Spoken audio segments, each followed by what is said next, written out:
Harka fuunee hordoftoota keenya nageenyi keenya bakka jirtan isaa qabu jechaa odeeffannoo wayitaawoo onkoloolessa 21 bara 2025 qindeeffame isinitti himna. Dursa oduu ijoo. Gantoonni sanyii Nagaasaa wajjin galan waraana bilisummaa Oromootiin booji'amuun dhaga'ame. Ajjeechaan naannotti raawwatame dheekkamsa jabaa kaase. Balaa baaburaatiin lubbuun namoota 14 darbe. Godina Shawaa Lixaa aanaa Iluu Galaanitti dargaggoon tokko waraana bilisiginnaan ajjeefame. Mootummaa fi faannoon ibsa wal faalleessuu baasan. Warri toora YouTube chaanalii kanaaf haaraa taatan subscribe, like, share gochuudhaan nu cinaa dhaabbadhaa jechaan gara bal'ina oduutti isin dabarsa.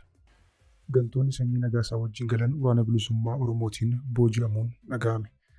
Waraanni bilisummaa Oromoo tarkaanfii cimaa humnoota bilisiginnaa irratti fudhachuun loltoota sirnichaa hedduu du'aa fi maduun adabuun injifannoo boonsaa argachuu ibseera. Haala kanaan WBO'n zoonii lixaa godina Horroo Guduruu Wallaggaa aanaa Jaardagaa Jaartee gandaa Haroo Lagootti tarkaanfii cimaa gaafa onkoloolessa 19 bara 2025 fudhateen loltoota bilisiginnaa hedduu du'aa fi maduun adabuun injifannoo boonsaa argachuu beeksiseera. WBO'n haleellaa kana mooraa waraanaa bilisiginnaa kan bulchiinsa magaalaa Haroo Lagoo jiru irratti kan fudhate yoo ta'u, kunis baatii tokko keessatti yeroo lammaffaaf akka ta'etu himame.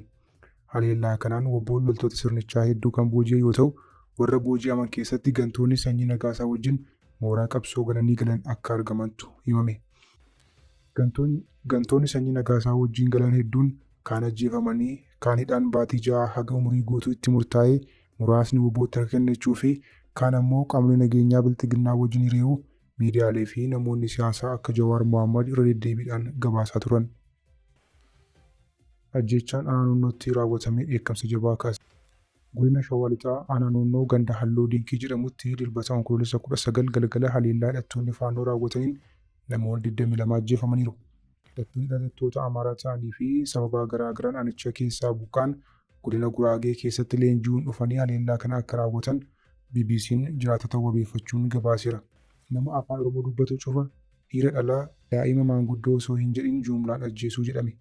Baatii 4 dura adoolessa 3 bara 2017 akka lakkoofsa Itoophiyaatti aanaadhuma Noonnoo ganda magaalaa Dargee bakka addaa naannoo Guddinaa jedhamutti hidhattoonni kunneen godina Guraagee irraa dhufanii namoota 16 ajjeesuun hedduu ammoo madeessanii turan.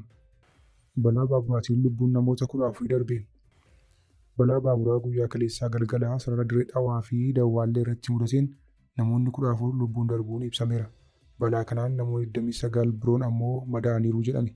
Balaan kun halkan keessaa sa'aatii 8tti naannoo Somaalee ganda Shinillee keessatti mudachuun ibsameera. Baaburri geejjiba uummataa imaltoota baatee Dawwaallee gara Dirree Dhawaa osoo deemaa jiru balaan kun mudachuutu eerame. Suuraaleen tattaaffiin baraarsaa geggeeffamaa ture agarsiisanis sababni balaa kanaa bal'inaan hin ibsamne. Daandiin Dirree Dhawaa gara Dawwaallee qaama sarara baaburaa seena qabeessa Faransaayiin ijaarame sarara dhiphoo magaalaa Dirree Dhawaa Itoophiyaa fi magaalaa daangaa Dawwaallee gidduutti deemu keessaa isa tokkodha. Shawaa Lixaa aanaa Iluu Galaanitti dargaggoon tokko waraana bilisiginnaatiin ajjeefame. Godina Shawaa Lixaa aanaa Iluu Galaan ganda Waddeeyyii Giraancee iddoo addaa Gaarree Giraancee jedhamutti gaafa onkoloolessa 2 dargaggoo Daanyaachoo Shallamaa maatii isaa fuulduratti waraana bilisiginnaatiin ajjeefamuutu himame. OMN maddeen isaa wabeeffachuun akka gabaasetti Daanyaachoon barataa kutaa 12ffaa yoo ta'u hirmaannaa siyaasaa tokkollee hin qabu.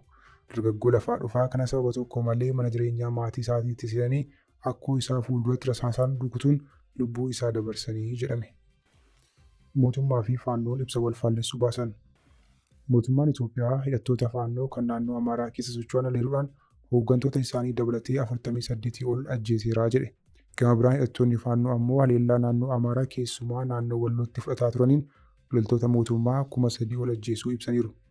Raayyaan ittisa biyyaa ibsa baaseen naannoo Amaaraa godina Goojjam Lixaa, Goojjam Kaabaa fi godina Awwee keessatti sanbata xiqqaa duula garee finxaaleeyyii irratti geggeesseen hoogganoota faannoo dabalatee hidhattoota 48 ajjeesuu fi 40 ammoo madeessuu ibse.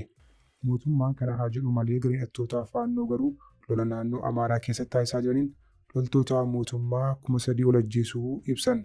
Miidiyaan Itoo Fooram jedhamu akka gabaasetti yoo ta'e ammoo hidhattoonni faannoo kunneen tarkaanfii cimaa naannoo Amaaraa keessatti fudhataa jiraniin loltoota mootummaa 3,000 ajjeesuu 600 kan ta'an booji'uu fi konkolaattota 24 dhuunfachuu himaniiru.